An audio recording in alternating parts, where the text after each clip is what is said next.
अवधूत चिंतन श्री गुरुदेव दत्त. श्री स्वामी समर्थ.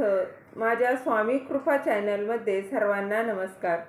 स्वामी महाराजांच्या कृपेने तुमच्या सर्व चांगल्या इच्छा पूर्ण होत ही स्वामी महाराजांच्या चरणी प्रार्थना करते आणि आजच्या या नवीन व्हिडिओला सुरुवात करते.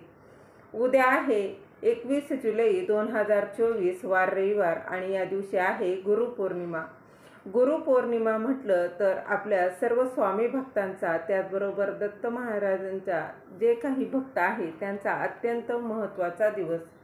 या दिवशी सायंकाळी या वृक्षाखाजवळ एक दिवा लावायचा आहे. आपले गुरु कोण असतात तर सर्वप्रथम आपले गुरु हे आपले आई वडील असतात. बघा, गुरु म्हटलं तर अगदी कोणीही गुरु असू शकतो. बघा, दत्त महाराजांनी सुद्धा 24 गुरु केले होते, तर आपण एक तरी गुरु का बरं नको करायला. तर बघा, आपल्या सर्वांचे गुरु हे ब्रह्मांड नायक श्री स्वामी समर्थ महाराज आहेत. गुरुचरित्र ग्रंथात देखील सांगितलं आहे. बघा, एक वेळ ईश्वर कोपला तर गुरु वाचू शकतो, परंतु जर गुरु कोपला तर ईश्वर सुद्धा वाचू शकत नाही. त्यामुळे तो गुरूंचा आशीर्वाद आपल्यावर असणं अत्यंत महत्त्वाचं आहे. आपले गुरु म्हटलं तर सर्वात पहिले गुरु हे आई वडील आणि शिक्षक, तसेच ज्यांच्याकडून आपण ज्ञानाची प्राप्ती केलेली आहे, त्यांच्याकडून आपण दीक्षा घेतलेली आहे, ते देखील आपले गुरु असतात. आणि आपण खूप भाग्यवान आहोत की आपल्या सर्वांचे गुरु आहेत, ते म्हणजे जगाचे पालक चालक ब्रह्मांड नायक श्री स्वामी समर्थ महाराज. म्हणून गुरुपौर्णिमा या दिवशी आपल्या घरातील देवघरातील स्वामी महाराजांचा फोटो किंवा मूर्ती असेल तर सकाळी अभिषेक नक्की करायचा आहे. त्याचबरोबर धूप दीप दाखवायचा आहे. नैवेद्य देखील अर्पण करायचा आहे. महाराजांच्या आवडीच्या वस्तू अर्पण करायच्या आहेत. त्याचबरोबर सायंकाळी एक घराबाहेर दिवा लावायचा आहे. यामुळे काय होणार आहे, बघा, तुम्हाला गुरु कृपा होणार आहे, त्यांचा आशीर्वाद तुम्हाला प्राप्त होणार आहे. तर हा दिवा कुठे लावायचा, कसा लावायचा याची संपूर्ण माहिती मी तुम्हाला या व्हिडिओत सांगणार आहे. ती जाणून घेण्याआधी तुम्ही माझ्या स्वामी कृपा चॅनलला सबस्क्राईब नक्की करा. बघा, अगदी या दिवशी श्रद्धेने आणि भक्तीने अनेक लोक हे माता लक्ष्मी व श्रीहरी विष्णूंची पूजा करत असतात. त्याचबरोबर बृहस्पतीची देखील पूजा केली जाते. असं म्हटलं जातं की या दिवशी बृहस्पतीची पूजा केल्यानं पुण्य प्राप्त होत असतं. त्यामुळे गुरुग्रह जो आहे तो देखील मजबूत होतो.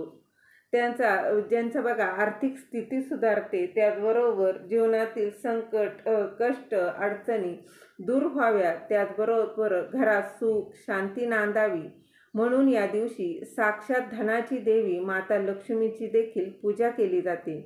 कारण पौर्णिमा ही तिथी माता लक्ष्मीला देखील समर्पित आहे.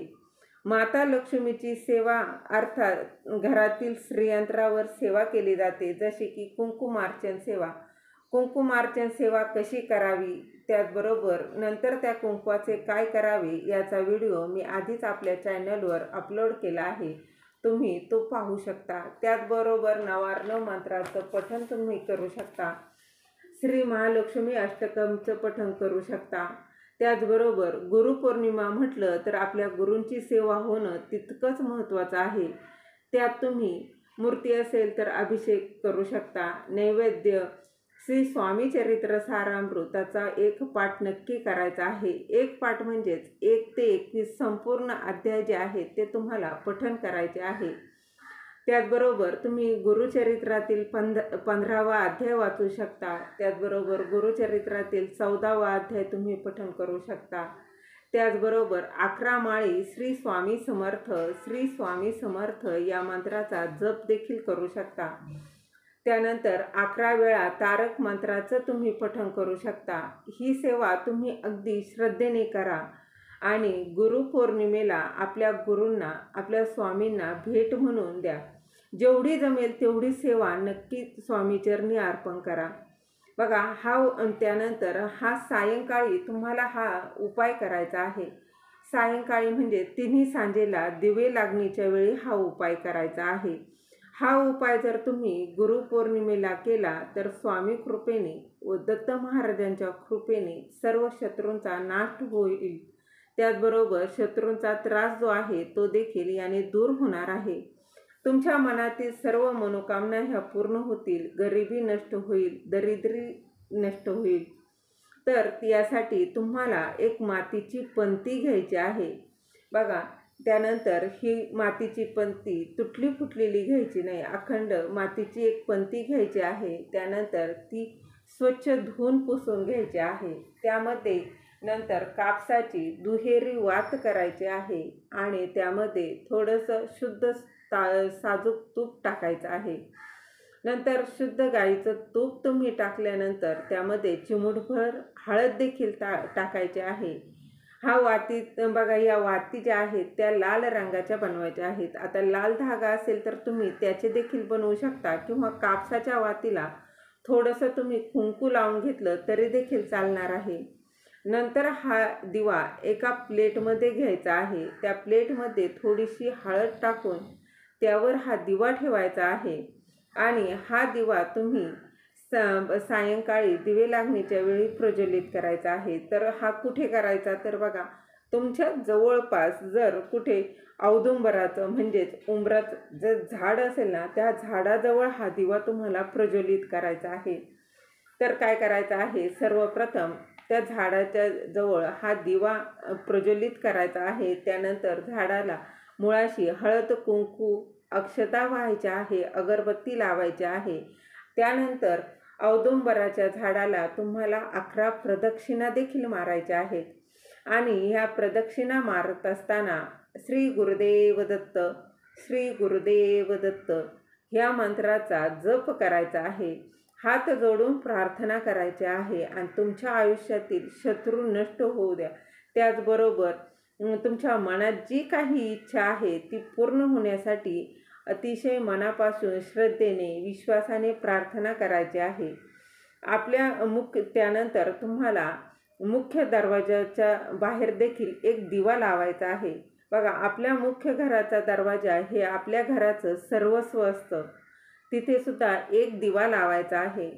मुख्य दारातूनच लक्ष्मी, अलक्ष्मी, मित्र, शत्रू, गरिबी, दरिद्री हे सर्व काही तिथून प्रवेश करत असतात. म्हणून हा दिवा मुख्य दरवाजाच्या बाहेर तुम्हाला लावायचा आहे. तर बघा, कुठेही शत्रू यामुळे नकारात्मक शक्ती जी आहे ती घरात प्रवेश करणार नाही. याप्रमाणेच एक दिवा तयार करायचा आहे आणि तुम्ही घरात एंट्री करता त्याप्रमाणे तुमच्या उजव्या साईडला हा दिवा लावायचा आहे. यामुळे घरात सकारात्मक ऊर्जा तयार होईल. निगेटिव्हिटी सर्व काही बाहेर जाणार आहे आणि घरातून गरिबी, दरिद्री ही नष्ट होणार आहे. घरात अखंड लक्ष्मी राहणार आहे. हा अत्यंत प्रभावी असा हा उपाय आहे. तर झालेली सेवा महाराजांच्या चरणी रुजू करते. दिलेली माहिती तुम्हाला आवडली असेल तर लाईक करा, शेअर करा, सबस्क्राईब करायला विसरू नका. श्री स्वामी समर्थ. जय जय स्वामी समर्थ.